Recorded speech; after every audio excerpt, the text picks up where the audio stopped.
Bulletin का करेंगे आगाज और सबसे पहले बात करेंगे कोरोना वायरस की सूरत हाल पर। कोरोना के बाद ही है 17 जिंदगियां निकल गया। कोरोना वायरस की चौथी लहर की शिद्दत में इजाफा हो रहा है। लाहौर में कोरोना के मुस्बत केसेस की शरह 8.1% हो गई, जबकि शहर में कोरोना वायरस के 585 नए मरीजों की तस्दीक हो चुकी है। मजीद तफसीलात जानेंगे जाहिद चौधरी से। जी जाहिद, आगाह कीजिएगा कि इस हवाले से केसेस में मुसलसल इजाफा आ रहा है। जी बिल्कुल, कोरोना वायरस की जो चौथी लहर है उसमें हर गुजरते दिन के साथ जो शिद्दत है वो बढ़ती हुई दिखाई दे रही है। गुज़श्ता 24 घंटे के दौरान भी शहर में 17 अमवात जो है वो रिपोर्ट हुई हैं कोरोना वायरस की वजह से, और ये चौथी लहर का अब तक का हाईएस्ट नंबर है। और इस जो है वो इन अमवात का जो सिलसिला है वो मुसलसल जो देखने में आ रहा है कि रोजाना की बुनियाद पे जो है वो डेथ्स भी रिपोर्ट हो रही हैं और केसेस भी बतदरीज बढ़ रहे हैं। इस वक्त जो गुज़श्ता 24 घंटे के आदाद-ओ-शुमार के मुताबिक जो शहर में मस्बत केसेस की शरह है वो 8.1% है, और पब्लिक हेल्थ एक्सपर्ट्स का ये कहना है कि चौथी लहर में मुसलसल इजाफा बदस्तूर एक संगीन खतरा है। और अगर शहरियों की जानिब से खसूसी तौर पर जो एहतियात है वो ना बरती गई तो उस सूरत में आने वाले दिनों में सूरत हाल मजीद बिगड़ सकती है। आने वाले दिनों में मजीद सूरत हाल बिगड़ सकती है अगर इसी तरह केसेस बढ़ते रहे, लिहाजा एहतियात की ज़रूरत है। जाहिद चौधरी इस हवाले से डिटेल्स दे रहे थे, बहुत शुक्रिया आपका। सूबाई वजीर असद खोखर के भाई मलिक मुबशर खोखर के कत्ल का केस, कत्ल की तहकीकात का दायरा कार जेल तक ले जाने का फैसला किया गया है। ज़राए के मुताबिक मुलज़म नाजिम जेल में किसके साथ रहा, तहकीकात की जाएगी। ज़राए की जानिब से बताया जा रहा है कि मरकजी मुलज़म के जेल में साथियों की प्रोफाइल को भी चेक किया जाएगा। मज़ीद डिटेल्स लेंगे इरफान मलिक से। जी इरफान मलिक, बताइएगा तहकीकात का दायरा कार वसी किया जा रहा है। जी बिल्कुल, आपको बताएं कि मलिक मुबशर खोखर जो हैं उनको उनके भतीजे की शादी की तकरीब के दौरान कत्ल किया गया था, और पुलिस की जानिब से एक मुलजिम को मौके पे गिरफ्तार किया गया, जबकि उसके 2 साथी थे उनको बाद में गिरफ्तार कर लिया गया। पुलिस हुकाम के मुताबिक अब तक जो है वो कत्ल में कोई ऐसी तहकीकात जो है वो सामने नहीं आई कि किसको किसी ने उजरती कातिल के तौर पर नाजिम को इस्तेमाल किया हो जो मरकजी मुलजिम है।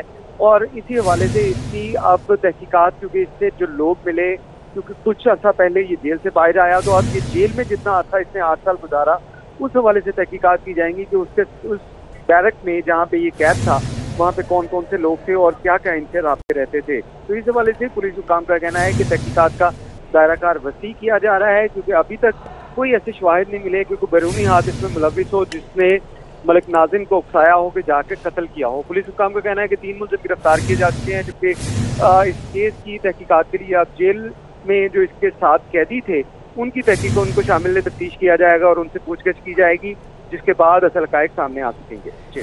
जी तहकीकात का दायरा कार वसी करने का फैसला किया गया है। इरफान मलिक, आपका बहुत शुक्रिया।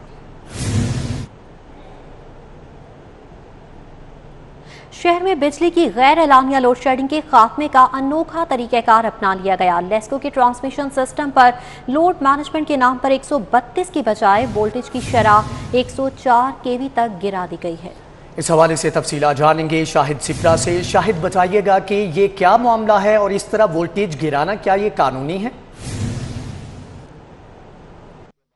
जी बिल्कुल, शहर में बिजली की गैर एलानिया लोड शेडिंग के खात्मे के लिए अनोखा तरीक़ाकार अपनाने का इंकशाफ हुआ है। ज़रा ने यह बताया है कि लाहौर इलेक्ट्रिक सप्लाई कंपनी के ट्रांसमिशन सिस्टम पर वोल्टेज को खुदसाख्ता तौर पर ड्रॉप किया जा रहा है, और वोल्टेज ड्रॉप होने की वजह से जब सार्फिन तक बिजली पहुंचती है तो इंतहाई कम वोल्टेज होते हैं, और उसकी वजह से बिलखसूस जो ज़्यादा बिजली इस्तेमाल करने वाले आलात हैं वो बंद हो रहे हैं। ज़रा ने यह बताया है कि अगर सिर्फ लाहौर इलेक्ट्रिक सप्लाई कंपनी की शहर की सतह की बात की जाए तो शहर में चलने वाले 132 kV के जो ग्रिड स्टेशन हैं वहाँ पर जो वोल्टेज हैं वो 128 kV, बाज़ ऐसे हैं जो 112, 114, 118, और कम से कम जो रिकॉर्ड किया गया है कि 132 kV के जो ट्रांसमिशन सिस्टम है इसको 104 तक जो है गिरा दिया गया, और 104 kV तक जो सिस्टम गिरा है तो उसकी वजह से वहाँ से निकलने वाली जो 11 kV की ट्रांसमिशन लाइंस हैं वहाँ पर भी वोल्टेज ड्रॉप हो रहे हैं, क्योंकि शहर में ज़्यादातर जो सिस्टम है वो 11 kV का है, और 11 kV की बजाय वहाँ पर 900 kV तक सिस्टम पर वोल्टेज भिजवाए जा रहे हैं। और यही वोल्टेज जब डिस्ट्रीब्यूशन ट्रांसफार्मर तक पहुँच रहे हैं और ट्रांसफार्मर से निकालने के बाद जब सार्फिन तक ये बिजली पहुँचाई जा रही है तो 240 वोल्ट जो है वो स्टैंडर्ड है कि ये सार्फिन तक पहुँचाना होता है। लेकिन अब वो नहीं पहुँचाए जा रहे। बाज़ ऐसे इलाके हैं जहाँ पर यही वोल्टेज 200 वोल्ट से कम हो रहे हैं। बाज़ ऐसे इलाके भी हैं जहाँ से 170, 180 वोल्ट तक जो बिजली है वो सार्फिन तक पहुँच रही है। कम वोल्टेज में बिजली पहुँचने की वजह से ना सिर्फ उनके दीगर जो हालात हैं उनकी जलने की कंप्लेंट सामने आ रही हैं, बल्कि जो कंपनी है उसको भी सिस्टम चलाने में काफ़ी हद तक मुश्किलात का सामना करना पड़ रहा है। शाह सिप्रा, बहुत शुक्रिया आपका। अभी आपको बताएं कि कर्ज की वक्त अदायगी ना होने पर पंजाब के खजाने पर 32 अरब का मजीद इजाफी बोझ बढ़ गया है। नए माली साल का आगाज होते ही पंजाब के मजमूई कर्ज में मजीद इजाफा हो गया। 2 माह में पंजाब के अंदरूनी और बैरूनी कर्जों में 46.8 अरब रुपए का मजीद इजाफा हुआ है। मजीद डिटेल्स लेंगे अली रामे से। अली रामे, बताइएगा कर्ज में इजाफे की वजूहात क्या बताई जा रही हैं? बिल्कुल, अगर देखा जाए तो आज से 2 माह पहले जो पंजाब हुकूमत की तरफ से एक डेट बुलेटिन जारी किया गया था, उसके मुताबिक 908 अरब रुपए पंजाब हुकूमत उसकी मखरूज थी, जो कि अंदरूनी और बैरूनी कर्जा जाते हैं। लेकिन अब जो जून 2021 के हवाले से जो डेट बुलेटिन जारी किया गया, इसमें इंकशाफ ये हुआ कि 32 अरब का फॉरेन करेंसी का जो एक बोझ है वो लॉस हुआ है पंजाब हुकूमत को, क्योंकि बर वक्त लोन की अदायगी ना करने पर जो इंटरेस्ट रेट है वो बढ़ा और करेंसी में जो उतार चढ़ाव देखने में आया, डॉलर की प्राइस ऊपर नीचे होती रही, उसी वजह से ये नुकसान जो है वो पंजाब हुकूमत को उठाना पड़ा। अब इसमें अगर देखा जाए तो 908 अरब रुपए का कर्ज जो है वो 2 माह पहले था, लेकिन अब उस कर्ज की जो मजमूई जो बताया जा रहा है वो 955 अरब रुपए तक अब पंजाब हुकूमत पर पहुंच चुका है, जबकि 2 माह पहले ये कर्ज कम हो रहा था और इस तरह हुकूमत पंजाब ने भी बाकायदा बजट में कहा कि उन पर जो कर्ज की शरह है वो कम होती जा रही है। लेकिन कर्ज की शरह नया जो डेट बुलेटिन आया है जून 2021 के हवाले से, उसमें ये इंकशाफ हुआ कि उसमें 46.8 अरब रुपए का मजीद इजाफा हुआ और वह हुकूमत की नाअहली की वजह से, क्योंकि उसमें 32 अरब रुपए का उनको ऐसा लॉस जो कि फॉरेन करेंसी एक लॉस होता है वो उस पर उठाना पड़ा उनको, और इसी वजह से अब पंजाब हुकूमत के खजाने पर मजीद 32 अरब का जो इजाफी बोझ बढ़ा। अब इसको रीपेमेंट करने के लिए पंजाब हुकूमत मजीद जो है वो लोन लेकर इनकी रीपेमेंट करेगी, क्योंकि इससे शरह में मजीद इजाफा भी होता जाएगा। जी, मजमूई तौर पर कर्ज में इजाफा हुआ है। अली रामे, आपका बहुत शुक्रिया। सिविल सेक्रेटेरिएट में काबीना कमेटी बराह कानून का 68वां इजलास। वज़ीर कानून राजा बशारत ने इजलास की सदारत की। ओवरसीज कमीशन के तहत खुसूसी अदालतों की तजवीज़ और ज़ेली कमेटी के सपुर्द कर दिया गया। मज़ीद तफसीलात जानेंगे कैसर खोखर से। कैसर, बताइएगा कि किन किन चीज़ों के ऊपर इत्तेफाक किया गया है? जी बिल्कुल, कैबिनेट कमेटी बराए लेजिस्लेटिव बिजनेस जो है उनका इजलास हुआ है। इस इजलास में गूंगे बहरे लोग जो है उनको ड्राइविंग लाइसेंस देने का फैसला किया गया है और मोटर व्हीकल ऑर्डिनेंस 1965 जो है उसमें तरमीम कर दी गई है, जबकि सब इंस्पेक्टर के लिए जो है वो तरक्की करके प्रमोशन के लिए 80% कोटा मुकर्रर किया गया है और डायरेक्ट सब इंस्पेक्टर 20% कोटा मुकर्रर किया गया है। ये पंजाब पुलिस के रूल्स में तब्दीली की गई है और कुत्ते जो है उनकी नस्ल कशी रोकने के लिए जो है वो पॉलिसी मंजूर की गई है कि इनको जो है इनको मारा ना जाए, कुत्तों को इनको खस्सी कर दिया जाए ताकि ये किसी को काट ना सके, किसी को जख्मी ना कर सके, लेकिन इनको मारा ना जाए, इनको कत्ल ना किया जाए, इनको हलाक ना किया जाए। इस हवाले से ये पॉलिसी मंजूर की गई है। कैसर खोखर, बहुत शुक्रिया आपका।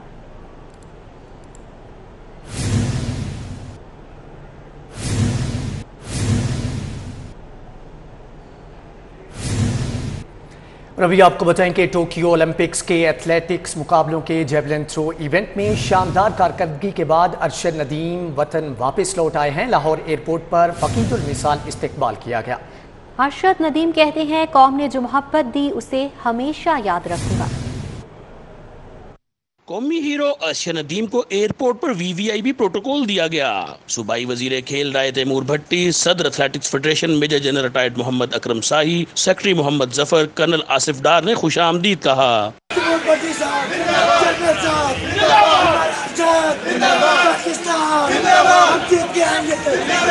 सदर एथलेटिक्स फेडरेशन खुद गाड़ी ड्राइव करके अरशद नदीम को एयरपोर्ट से बाहर लेकर आए।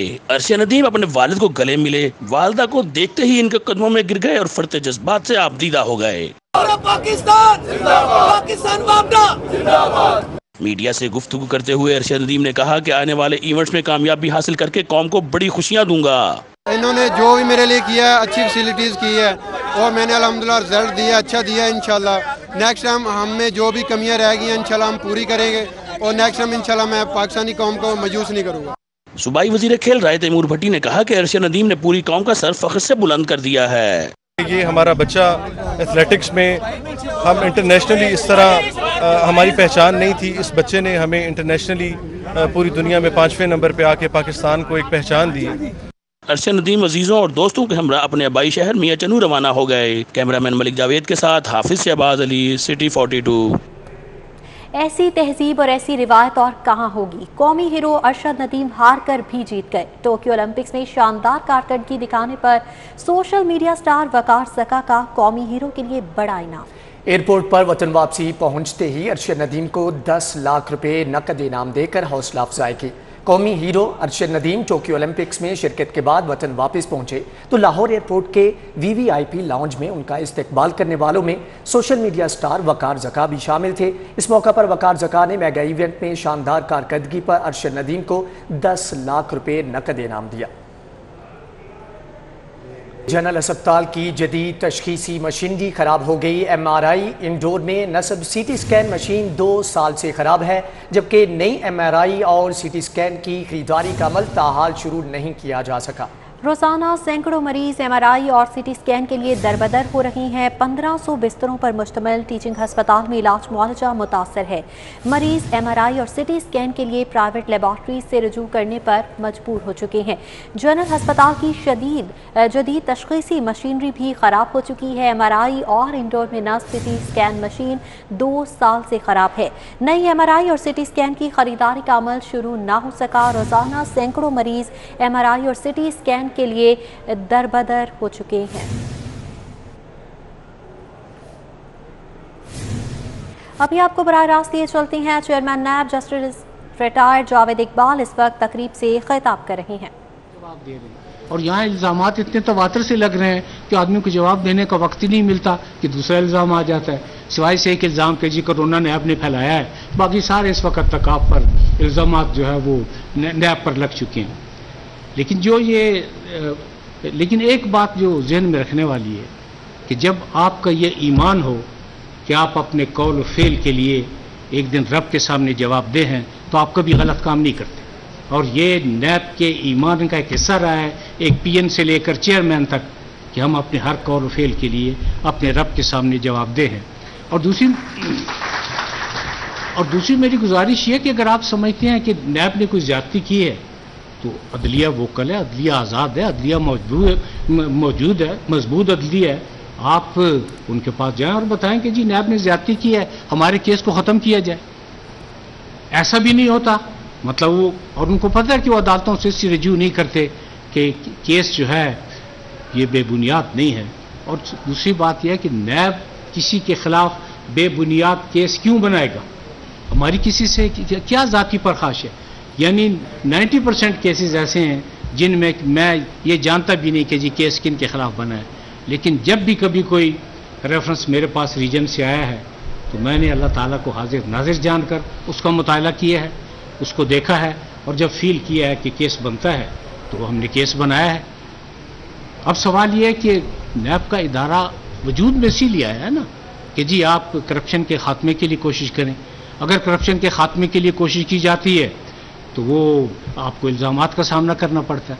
लेकिन आज मैं आपके सामने दोबारा इस बात को दोहरा रहा हूँ कि इल्ज़ाम किसी नौयत का भी हो, कैरेक्टर असैसिनेशन हो, ब्लैकमेलिंग हो, धमकियाँ हो, इंसेंटिव हो, लालच हो, कुछ भी हो, नैब ने अपना काम करना है और नैब अपना काम करता रहेगा, बजाय इसके कि आप इल्ज़ामात तराशी में, दुश्नाम तराजी में अपना वक्त ज़ाया करें। ज़्यादा बेहतर है कि आप अगर फील करते हैं कि आपके साथ कोई ज़्यादती हुई है तो मुतलका अदालतें मौजूद हैं, आप अदालतों में चले जाएं और अपना आप रिलीफ ले लें।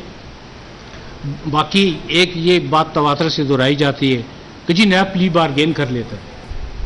नैब जब प्ली बारगेन करता है तो कानून के मुताबिक करता है। कानून में प्ली बारगेन की शिक मौजूद है, नैब के इख्तियारात हैं कि आप प्ली बारगेन करें। और दूसरा मतलब, मैं जो तनकीद करने वाले असहाब हैं इस एंगल से, स्पेशली प्ली बारगेन से, उनसे मैं गुजारिश करूं कि प्ली बारगेन की हतमी मंजूरी अदालत देती है। हतमी मंजूरी का इख्तियार चेयरमैन के पास नहीं है, चेयरमैन अपनी सिफारिशात के साथ भेज देता है। क्या ये बेहतर नहीं है कि अगर आपका 100 रुपया डूब रहा है तो 100 की जगह आपको 95 रुपये मिल जाए? आप साल हर साल फिरते रहते हैं, लोग जिन्होंने ये جرائم کیے ہیں, جن جرائم میں ملوث ہیں, وہ چند سال کی سزا کاٹ کے باہر آ جاتے ہیں. تو کیا یہ بہتر نہیں ہے کہ آپ کا جو رزق حلال ہے, آپ کی جو کمائی ہے, اسپیشلی بیواؤں کی, یتیموں کی, پینشنرز کی, اور ان لوگوں کی جنہوں نے ایک ایک پائی جمع کر کے اپنی انویسٹمنٹ کی, اور ان کے ذہن میں یہی تھا کہ 2 کمروں کا کم از کم ایک مکان ہمارے لیے ضرور ہوگا کہ ہم اپنے بچوں کے ساتھ رہ سکیں. تو پلی بارگین قانون میں موجود ہے, حتمی اجازت اس کی عدالت دیتی ہے. نیب تمام حالات واقعات کو سامنے رکھ کے, شہادتوں کو سامنے رکھ کے یہ طے کرتا ہے کہ جی کتنی پلی بارگین ہے. اور آج تک اگر یہ ثابت ہو جائے کہ نیب کے کسی ریجن میں کوئی زبردستی پلی بارگین کرائی گئی ہے یا کسی کو مجبور کیا گیا ہے, تو میں نیب کے تمام افسران کو نہیں, میں اپنے آپ کو پیش کرتا ہوں, جو سزا مرضی آپ مجھے دیں, میں ہر سزا کے لیے تیار ہوں. لیکن آج تک ایسا نہیں ہوا کہ کسی سے زبردستی پلی بارگین کرائی گئی ہو, بلکہ ہیومینیٹیرین گراؤنڈز کو بھی سامنے رکھا گیا ہے, اس آدمیوں کی مجبوریوں کو بھی سامنے رکھا گیا ہے, حالات کو بھی سامنے رکھا گیا ہے, معیشت کو بھی سامنے رکھا گیا ہے, اور تمام چیزوں کو سامنے رکھ کے. لیکن بات یہ ہے کہ تمام چیزیں ایک طرف, جو آپ کی مجبوریاں تھیں ان پہ تو میں کمپرومائز نیب نہیں کر سکتا. نیب نے یہ آپ کے رزق حلال تھی, آپ کی کمائی تھی, یہ آپ کو واپس دلانا مقصود تھا. اور اس وقت تک جو میرے پاس جمع تقسیم جو میں نے کی ہے, تقریباً 10 ارب سے زیادہ وہ رقومات ہیں جو نقد لاہور ریجن اس وقت تک تقسیم کر چکا ہے. آپ جو لوگ اس میں متاثرین ہیں یا جن کو یہ رقم ملی ہے, وہ 50 سال بھی پھرتے رہتے تو شاید اس رقم کا ان کو 10واں حصہ بھی نہ مل سکتا. تو جب آپ نیب پر تنقید کرتے ہیں تو آپ ان چیزوں کو بھی سامنے رکھیں. پلی بارگین کا جو کنسیپٹ ہے صرف ہمارے قانون میں نہیں ہے, بلکہ دنیا کے مختلف جو اینٹی کرپشن لاز ہیں, جیسے ڈنمارک کا ہے, یو کے کا ہے, امریکہ کا ہے, انڈیا کا ہے, نیپال کا ہے, سارک لا کنٹریز کا ہے, اس میں کسی نہ کسی شکل میں یہ شک موجود ہے کہ آپ پلی بارگین کریں اور متاثرین کو جو ہے ان کی اشکشوئی کریں, ان کی ڈوبی ہوئی رقم ان کو واپس ادا کریں. جہاں ہم آپ کو ڈوبی ہوئی رقم آپ کی نہیں لا کے دے سکے, وہاں آپ کو پلاٹ ملیں. اور وہ سوسائٹیاں جو کہ ماضی میں جن کا یہ خیال تھا کہ جی نہیں ہم قانون سے بالا تر ہیں, ہم ان کو قانون کے مطابق ہم نے ان کو ڈیل کیا. اور مجھے یہ کہتے ہوئے خوشی محسوس ہو رہی ہے کہ بڑے بڑے جو اس میں مطلب جو بڑی بڑی سوسائٹیاں تھیں, بڑے بڑے لوگ تھے ان میں, لیکن میں کسی کا نام نہیں لے رہا, اور میری دعا کہ پروردگار ہر ایک کی عزت محفوظ رکھے. لیکن یہ نہیں ہو سکتا کہ آپ بیواؤں, غریبوں, پینشنرز, ان کے ساتھ آپ لوٹ مار کریں اور نیب پہلوتئی کرے اور کہے کہ جی نہیں ہم ایکشن نہیں لیتے. پہلے بھی ایکشن لیا تھا, اب بھی ایکشن لے رہے ہیں, اور آئندہ بھی انشاءاللہ یہ ایکشن ہوتا رہے گا. لیکن وہ زیادہ بہتر ہے کہ اگر آپ ڈی جی صاحب کی بات کو مد نظر رکھیں کہ پہلے اگر یہ پوچھ لیا جائے. میں اس وجہ سے زیادہ زور نہیں دے رہا کہ میں آپ کو وجہ بتا چکا ہوں, میں اس پہ زیادہ زور نہیں دیتا. لیکن آئندہ جب آپ مستقبل میں کوئی ایسی بات ہو, بلکہ یہ میں اہل لاہور سے بھی ایڈریس کر رہا ہوں کہ یہ ٹھیک ہے کہ لاہور لاہور ہے, اور لاہوری جو ہے وہ زندہ دلانے لاہور میں شامل ہوتے ہیں, لیکن جب انویسٹمنٹ کریں تو اتنی معصومیت اور بھول پن کا ثبوت نہ دیں کہ فراڈیوں کو یہ موقع ملے کہ وہ بار بار جو ہے وہ اہلیان لاہور سے فراڈ کریں. ایک جو بات مطلب تواتر سے کہی جاتی ہے, اور مجھے اس پر وہ ایک جاپانی کہاوت بڑی یاد آتی ہے کہ آپ جھوٹ اتنے تواتر سے بولیں کہ وہ سچ لگنا شروع ہو جائے. کہ نیب کے مقدمات میں فیصلے نہیں ہوتے. آپ یقین کریں کہ اگر فیصلہ کرنے کا اختیار ہو تو میں 2 مہینے کے اندر جتنے ریفرنسز پڑے ہوئے ہیں جو 1275 سے زیادہ ہیں, میں ان کے فیصلے 2 اور 2.5 مہینے کے اندر کر دوں گا. فیصلوں کا اختیار نیب کے پاس نہیں ہے. جب آپ ایک ریفرنس ایک عدالت میں داخل کر دیتے ہیں تو یہ کیس کا لاجیکل اینڈ ہے. نیب نے کیس داخل کر دیا. اب چیف جسٹس آف پاکستان نے بہت مہربانی کی, ہم ان کے بہت مشکور ہیں. انہوں نے کہا کہ اکاؤنٹیبلٹی کورٹ کے ججز کی جو ہے وہ تعداد بڑھائی جائے, تعداد میں خاطر خواہ اضافہ ہو رہا ہے. اور ہم خود بھی اپنے تمام ریفرنسز کا جائزہ لے رہے ہیں, اور وہ جائزہ اس لیے لے رہے ہیں کہ فرض کیجئے کہ ایک ریفرنس میں اگر 50 سے زیادہ وٹنسز ہیں تو آدمی ایگزامن کرے کہ بھائی میٹر تو کوالٹی کرتی ہے نا, کوانٹٹی میٹر نہیں کرتی. یہ ڈی پی جے صاحب بیٹھے ہوئے مجھ سے ایگری کریں گے کہ قانونی شہادت میں کوالٹی میٹر کرتی ہے. ایسے بھی سپریم کورٹ کی کیسز موجود ہیں جن میں ایک گواہ کی بیان پر سزا موت تک ہوئی ہے, جو ثابت کرتی ہے کہ جی بنیادی جو چیز ہے وہ کوالٹی ہے, وہ کوانٹٹی نہیں ہے. تو ہم تمام ریفرنسز کو دوبارہ جائزہ لے رہے ہیں. اور جب محسوس ہوگا کہ کچھ گواہ ایسے ہیں جو کہ ریپیٹیشن کی ڈیفینیشن میں آتے ہیں یا ان کی ضرورت نہیں ہے تو ان گواہان کو لسٹ آف وٹنسز سے خارج کیا جائے گا اور کوشش پوری کی جائے گی کہ ریفرنسز کا جو موجودہ ریفرنسز ہیں ان کا فیصلہ جلد ہو. تو ہماری طرف سے لاجیکل لینڈ اس وقت ہو جاتا ہے جب ہم کیس کو کسی عدالت کے سامنے پیش کر دیتے ہیں. اب قانون میں ہے کہ جی 30 دن میں اس کا فیصلہ ہو جانا چاہیے. کئی ایسی وجوہات ہیں. میں خود جوڈیشل سسٹم کا 40 سال حصہ رہا ہوں. میں کسی پہ الزام تراشی نہیں کرنا چاہتا. مطلب حالات ہی ایسے ہیں کہ آدمی 30 دنوں میں کم از کم نیب کے کسی ریفرنس کا فیصلہ ہونا یہ ناممکنات میں سے ہے. اس لیے جب ارباب اختیار کہتے ہیں کہ جی ہم نیب میں امینڈمنٹ کر رہے ہیں تو میں نے تو ہمیشہ ویلکم کہا. میں نے کہا جی پھر بالکل ٹھیک ہے آپ نیب میں وہ امینڈمنٹ کریں جس سے لوگوں کو فائدہ ہو, جس سے اکاؤنٹیبلٹی کا پروسیس بہتر ہو, جس سے کرپشن کا خاتمہ ہو.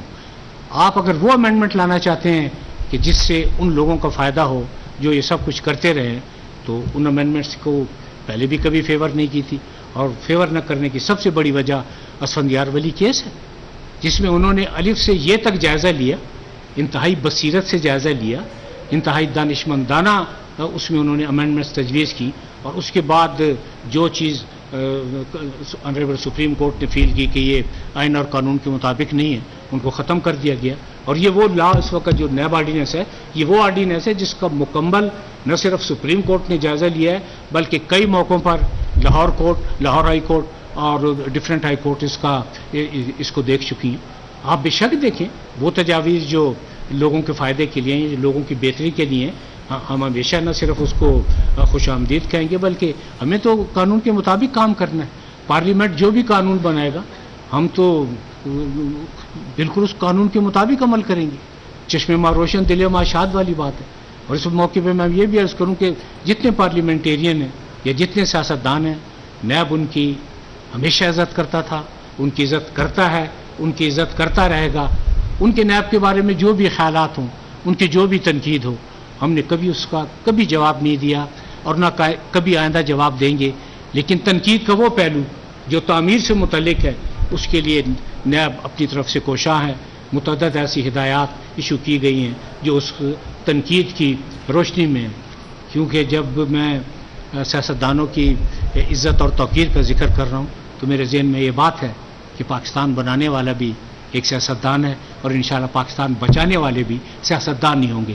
اس لیے ان کی عزت اور توقیر ہمیشہ کرتے رہے ہیں, ہمیشہ کریں گے. اور یہ ہدایات ہیں کہ کسی کی خواہ وہ کوئی بھی شخص ہو, سیاستدان ہو یا ایک عام آدمی ہو, اس کی عزت نفس کو ٹھیس نہ پہنچے. اگر آپ کسی کی دل آزاری کریں گے تو آپ یقین کریں کہ یہ بہت بڑا گناہ ہے. پروردگار ہر چیز معاف کر دیتا ہے لیکن حقوق العباد پروردگار بھی معاف نہیں کرتا. اس لیے میں نیب کے افسران جو یہاں موجود ہیں اور ڈی جی صاحب موجود ہیں کہ لوگوں کے ساتھ رویہ بہت بہتر ہونا چاہیے تاکہ جب کوئی نیب میں آئے تو یہ فیل کرے کہ جی وہ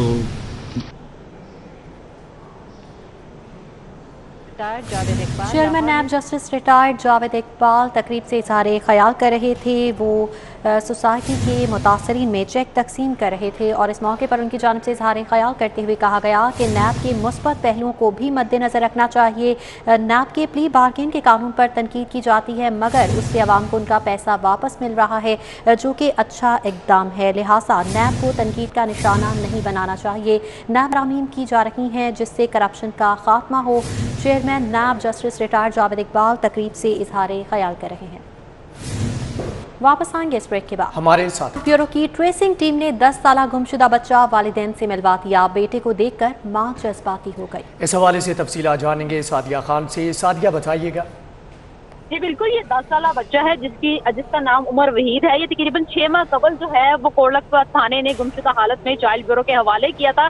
6 ماہ کے دوران جو ہے وہ ان کی ٹریسنگ ٹیم مختلف علاقوں میں جا کے بچے کے لواحقین کو ڈھونڈتی رہی. بلاخر اس کے والدین کا پتہ لگا لیا گیا, والدین کو اطلاع دی گئی تو والدین بچے کو لینے کے لیے چائلڈ بیورو پہنچے اور کافی زیادہ جذباتی منظر تھا کیونکہ والدہ جو ہے وہ کافی زیادہ پریشان تھی بچے کی گمشدگی کی وجہ سے. ان کو بچہ ملا ہے تو وہ کافی زیادہ خود دکھائی دی اور روتی بھی رہی ہے.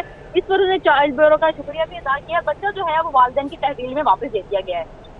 ٹھیک ہے سعدیہ خان, بہت شکریہ آپ کا. اس کے ساتھ ہی نیوز اسٹوڈیو سے فی الوقت اتنا ہے.